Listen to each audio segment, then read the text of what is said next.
N'ekiro kina bwe kinyuma olaba kiri ekika kiki ani akwerize kana wo musi dokajja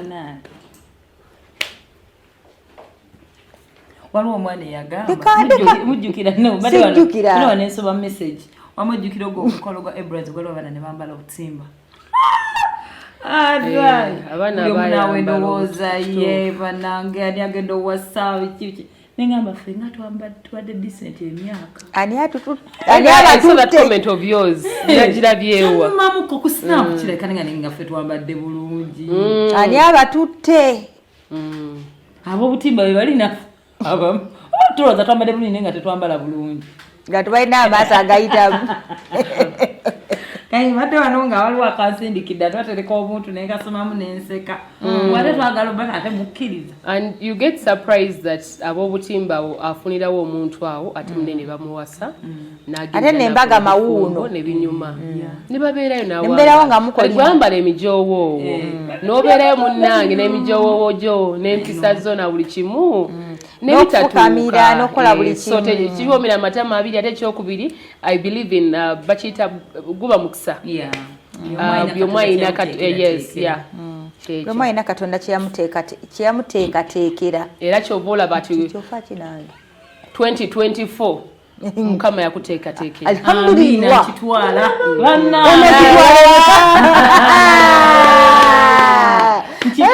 wakitwala dda wakitwalako ekyasooka wamma twala kintu kyo ebikopo bingi wamma twala World Cup wali bingi so kiddamu tekigaana tuwali ekigaano kitwala ogwokubiri tekigaana Dianah ayina wakunoonyeza okukuba omupiira wekyegama kyagaana dda kati ekyebbumba nakyo kigaane ate gama egaana gama tegaana anti bwebongo kiri kiyatikira era ng'okireka ng'ova kweryesa ng'oga kati level n'emirembe bumpa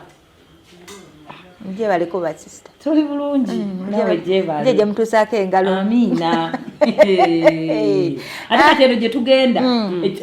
ate wenva kwano wenva kuguna omudaala mulimu ebintu esigena yingira nabyo nga ki nga biringa like ng'obiwulidde tebikoledde bantu bamusowe weetereza kibola zino programs nga kasukayi tuzibako ne tuwuliriza waliwo discussion gyenakuti omanyi kati mbifollowinganye kubanga njolekedde oyengedde so zigambalagala abamu batugamba people who are in relationship but specifically because tuzokuba ndi mu relationship n'omuntu nga tetubeera ffenna yeah sometimes nyinza obutamanya okukwatako malayo nja kubuli then wabaawo abantu nga bali married then balinga atugamba nga bafumbo temukebera masimu g'abasajja n'abasajja temukebera masimu g'abakazi tekiriko bafumbo bw'oba omanyi nti oli mukwano actually olaba buno ali mu relationship etali legal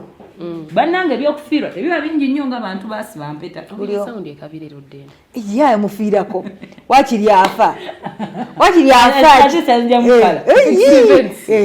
expense eno saidi nga mukiriza ena wafokasi tugenda maaso by the way omufumbo kati eno nga temunabateeka kompeta oyita ne mukadinisa n'oyitamu batanoonya bakubuuza ddala ne basobola okubuuza muneeraga wamuli mutya eri workout it is okay but with being married biri mu church birimu abazadde decision teba nyangu so ne mu nkola y'okukwata ebintu nga aliwo obuzibu naye talina kubeera si kyekintu kyokera ku matya nozuuka and then you make a decision so ng'olugero bwe lugamba nti bw'olingiririza enkoko bw'onoonyereza enkoko kyeridde tosobola girya between me and you enkoko kyeridde would you eat it between me and you tuyaba njagala nnyo enkoko njagala nnyo enkoko nina omuntu gwe manyi agala obusingosingo nga ye akasingosingo kwafiira kayitamu ebintu ebikobyerya naye ate waliwo nasigalawo bigyapaka mu luuyi dana ku nkoko owomerwako kifiiki yonna kasojjako obugere n'ojjako n'omutwe kaseba nkoko ndi tobinaako pati gy'ogamba obusingosingo kosi sibwagalirako ddala dda I don't like it ate nebekasango sisaagala kawawaatiro nga nkyali muto kati bwakulakulamu kisambi era nemuntamu nekiggwamu oyomba ani yalidde ekisambi kyange agamba kubabuuzamu abakazi katono nnyo tezaba n'ebibuuzo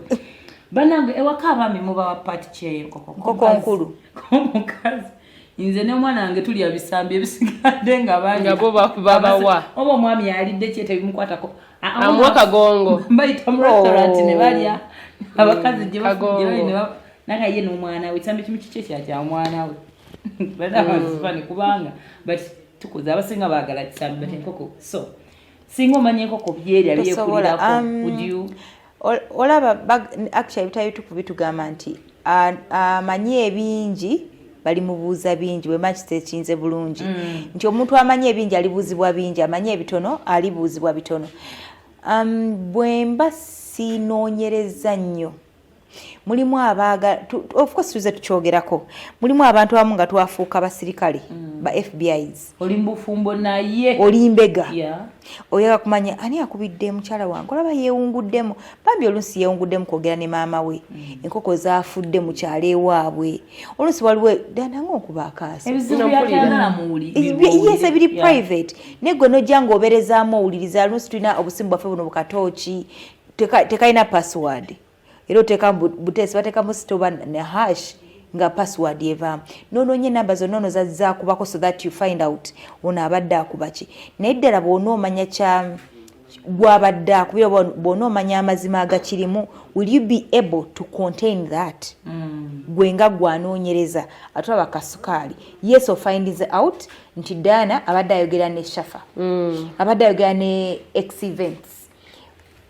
onoosobola okukwasaganya amazima ago gw'onooba ozudde because ow'emmeeme entono totawaana enkoko kyeridde togirya kugambirawo temumpa kubanga nkoko ate bana abategedde enkoko kyeridde ne balemerawo kati nze nno ndowooza babeera babalimba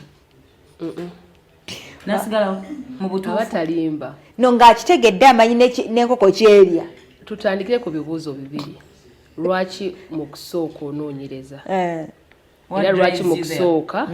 oyinza okugamba nti withdraw togenda kunoonyereza lwaki ogamba nti nze sijja noonyereza then mulala n'agamba nti nja kunoonyereza so bibiri ekisookera ddala would you take a step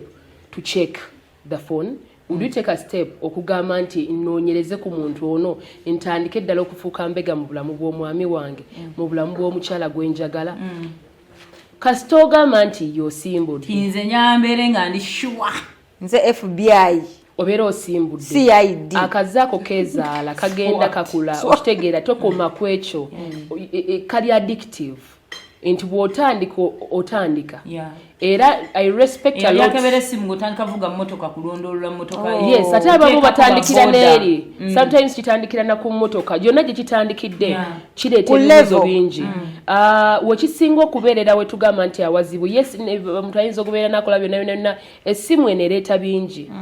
ebiseera ebisinga asobola ovuga emmotoka n'agoberera obulamu obubwe abuteeka mu risiki y'amaanyi nnyo nti y'amanyi yonna gy'anaabagira because ogenda ogoba muntu okoona oli yalina destination gwe tolina ogoba gwe tolina oli alina final destination oli munno n'okumwekweka in case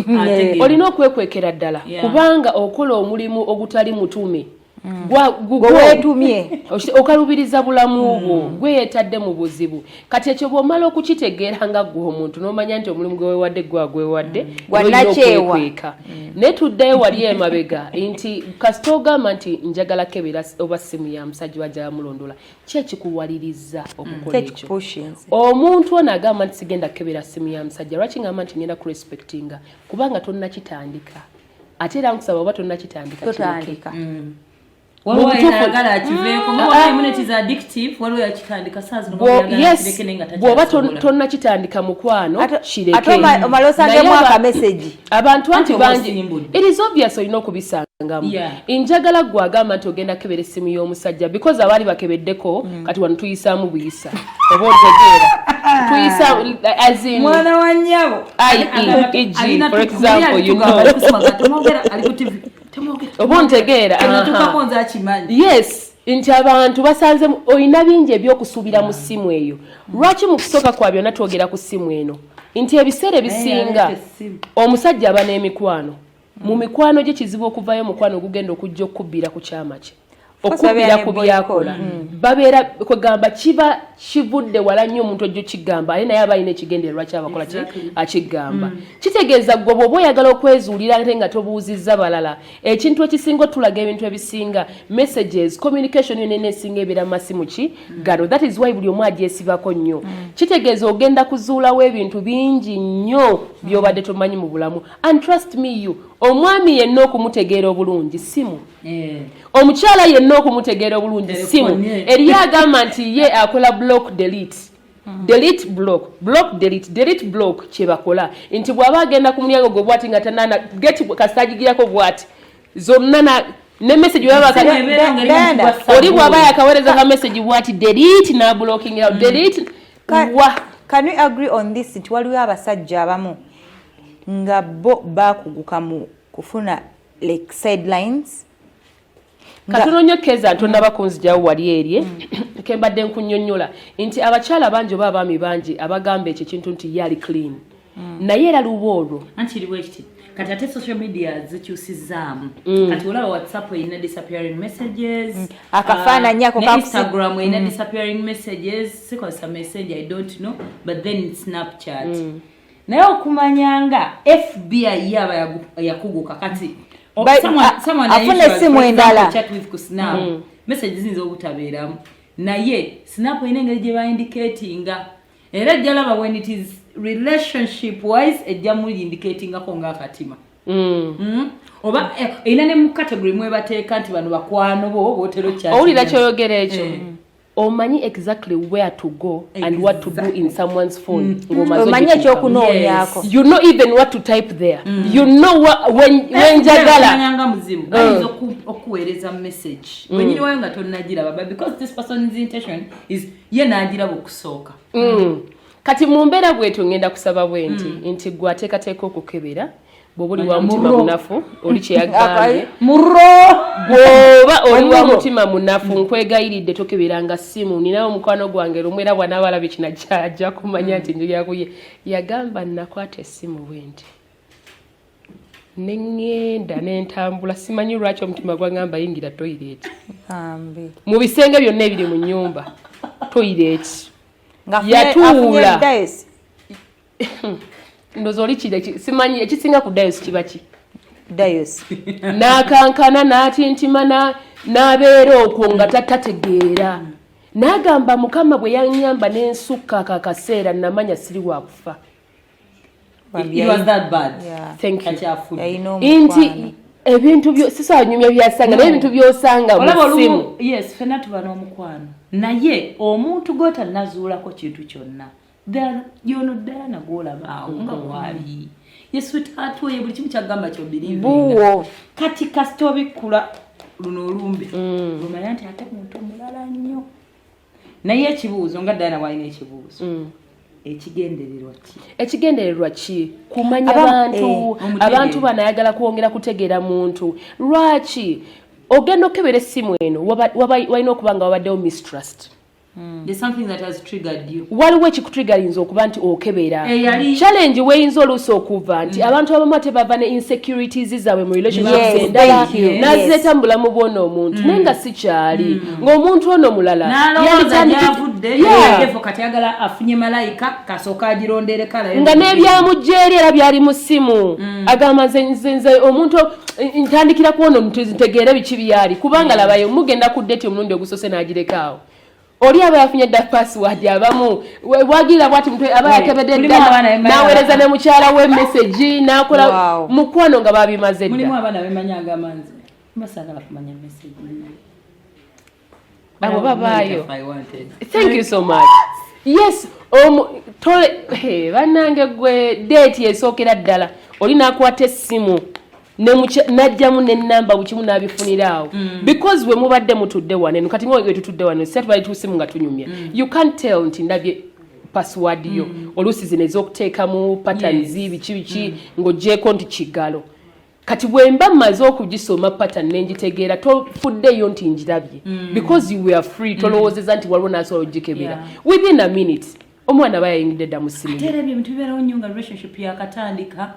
olutijjo mubeerawo nti ku ssimu bwakulaga bwakola kibiki before you know ng'otaddemu password ng'omuntu agirabe n'asi nti essaawa eyo baawa akamayiza okugira bwoti okundaga ekintu nange mba nkulaga eno n'obiva kati oba ozze mu yiyo nga ngira bwenti akaaso atulina akaasa ako koloti ate akabakazi kazibu kabwera ddala angenese ababwati nga naye neenaalaba yaati yes kati mu mbeera bwetyo nze ngenda kusaba bw'oba tokeberanga ebyessimu bireke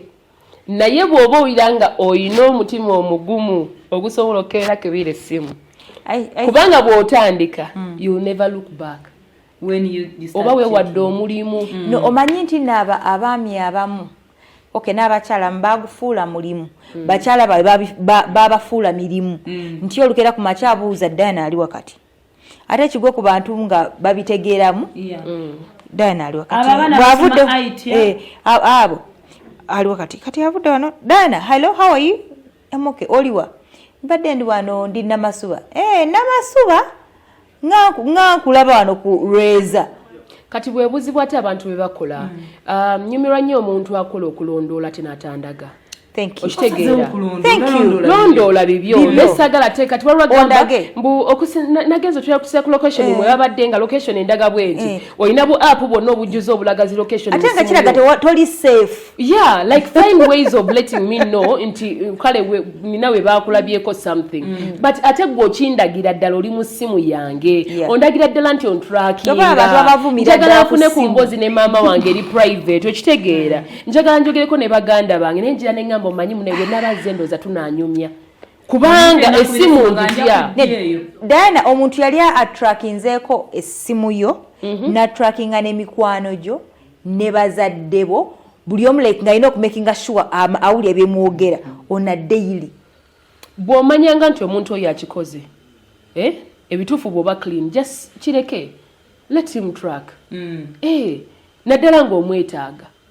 challenge wejjira nga toli ready to settle. The question will be omuntu ddala afachi obalachi what are your intentions? One, it's okay lo kyakutugalinze like Dianah said, then bwomanya and bwebuzibu bwaffe kiringa bwe batubuuza nga tugenda okwekebeza akawuka kaleeta mukenenya ozze okwekebeza lwaki oyagala okwekebeza then bwona omanya ki ekiddako singa results zijja nga ziri positive because ky'omanya gano mateeka eno national cake buli omu ajja kulya mpawo atalikaba bw'okebera mu ssimu ate era ojja kebera tojja kifuna omanyi nti ekyokebera tojja kifuna oyiseewo ebbanga lw'olikebera ojja kifuna omanyi nti abasajja bangi bakazi baabwe babasse babawadde obutwa omanyi nti bangi basurvivins obbawo obutwa olw'okubanga bakebera amasimu baba trackinga kati ebintu ebyo oluusi biyamba buli lw'owulira ng'olinamu enkenyera ku muntu w'ogwoyagala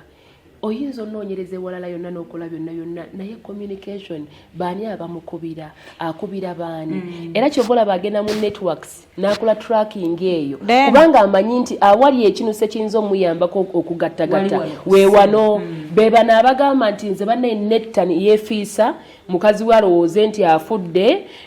alabe oba agenda twala ki ebintu yono eyakola pulaani n'afuna bambego oba n'afuna abassi n'ayagala okutta bbaawe atwale ebintu omusajja ne bajja ne bakola ki ne bamulabula kati ebintu ng'ebyo mukama aba akuyambye n'obaako obuntu obumu obulinga obukulaga nti wandibanga waliwo obuzibu lwaki because yeyo trigger gye twogerako kyekiyinza okuwaliriza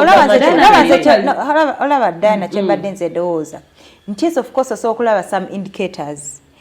The best way to do things is to have a dialogue. Mwenga mu abantu ababiri abeekwana ng'essimu tebiriimu gwalaba omuntu n'omwegomba n'osalawo mwekwane mutuuze mwogere then okugenda okulonda because masimu tusavingamu bbe naye nga bbe mami wange love nga daddy wange then now lwaki oba weeraliikirira no by the way okay lwaki oba weeraliikirira okay thing is yeah because you saved be ye mami I know musako no ultimo there are times you worry era ni namba jja wali obaddeko ne conversation era wasobola jijja munaga kamukubire era mukubire oba weeraliikirira ki wali obaddeko ne conversation nga bwe tudda tugeyo abantu ng'oyina mami wo nga you have that private conversation olina kuolabyaga okanyumize maama wo naye ng'omanyi nti hafi akawuliriza and you're not safe ku simu yo gwe nga gwe so it's not right. Si kituufu yagenda kiwagira Keza. What you're talking about because is also Dianah can be having a conversation nange honestly Keza nga tetulina kye tukwogerako but that conversation has nothing to do with you era it is not okay gojiwuliriza taligera mukwano gwe tebikwatako but it is not for you. It is not with meant. Communication thing is waliwo omuntu gwoboyagala message ene guke olange bwe tusomesa wano bino ebintu byetusomesa singa bituuka mu maatu g'omwana wa primary nefe kenyini tuyinza feelinga guilty okuleka nga topic eri directed nga gye twakolako ey'abaana tegenda ku baana naye singa twogera ku bintu mulimu ebintu byemwogera olaba tuwulira ensonyi waliwo byeyogera noga mami wange oba ekyakiwulidde that was not meant for her. It is not bad. She literally knows that. Naye tekiri message yonna bwe bategenda gy'oli ebeera wrong teri yalina giwuliriza. Dianah, you have my number, you have Keza's number, you have Shafa's number. Era kyagala Shafa awulire ojja kigamba ye whether it is about me or not. So that is what they call communication. Ekintu kyonna that is why toyina kugenda mu simu ya muno. Wali oyogeddeko ko n'omusajja nga omanyi kyava okola n'alayira n'akomba ne ku pasi n'agamba nti baby n'ayita abewa ne bajjajja abaafa abayita obantegeera baby I can't baby it was not me n'omugamba nti siyenze ogamba okay kali n'abaye n'agamba nti but anyways bw'oba oyiranga kwegamba gwe olaba nze yakikoze buleeta obujulizi I mean wali wafunye evidence yonna ngezaho kulaga nti lwaki dialogue etuuka omuntu n'akoowa dialogue nti mwogedde n'omuntu asusizza obulimba let's say waliwo omukyala alina amali abiri okitegeera omusajja ono alaba nga aliwo ebitali bituufu bamugambye ebintu binagamba nedda bakulimba ab'enkyalo bampalana neibala katanjagaliza nayogera n'omukyalo ono n'alaba nga omukyala takola ki naga kale kati n'asigaliza kiri ekyokuketta ayagala okukuleetera ki obujulizi mukwano ne bukya ne bukuluma kubanga emirundi egisinga buli muntu aketta amala n'avaayo n'obujulizi ki wali ofunyeeko omusajja okay olingagamba buli kikatu kifunye wamali olaba gyadalaga sina gye badde ndaga olumu newetwogerera olumu conversation wakazituukanga it is too much buli omwogera muyomba buli wemukola ki osobola ofunayo kakadde omwana tuno mpakirako gwe kenyini ayagala otebolinga this osobola okubeera nga gwe omukyala gwayagala mwogere ku kino waba mwami gwagala mwogere ku kino naye nga environment ekyuse by the way environment honestly speaking is sparking dialogue ekitanda kyo wakirabye kyamaanyi so musobola okujjako ekyo nebe bakutenda daya abakutenda muti ogwo bayita muti ki serubambula sigwe kuba omugufu ate n'emisumaali egyagenda bujja yejja kolumerera Yesu katukole kuserera mbawo